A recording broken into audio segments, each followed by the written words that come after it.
প্রতি বছর একটা ঘরোয়া পরিবেশের মধ্যে একদম এই বছর আমাদের পুজোটা 22nd আর এটা আমাদের মানে ছোটোবেলার সেই পুতুল খেলার মতন পুজো থেকে শুরু হয়ে আজকে এই জায়গায় এসছে। প্রত্যেক বছরই আমরা নতুন কিছু করতে চাই, কারণ এই করাটার মধ্যে দিয়ে আমরা নিজেদেরকেও খুঁজে পাই। হ্যাঁ, আর দ্বিতীয় কথা হচ্ছে এইবারের থিমটা আপনারা যদি 4-5টা ঘুরে দেখেন তাহলে বুঝতেই পারবেন এটা পুরোটাই আমরা ডেডিকেট করেছি সত্যজিৎ রেকে। কারণ এখনকার জেনারেশন এতটাই টেকনোলজিক্যাল অ্যাডভান্সমেন্টের মধ্যে দিয়ে যায় যে বেসিক্যালি বেঙ্গলি রুটসগুলোকে ভুলে যায়। তো সেই কারণে সেই রুটসগুলো যাতে আবার নতুন করে ইনবিল্ড করা হোক নিউ জেনারেশনের মধ্যে, আপকামিং জেনারেশনের মধ্যে, সেটাই প্রচেষ্টা।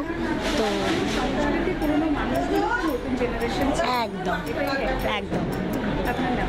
আমার নাম অনিন্দিতা চক্রবর্তী। Thank you.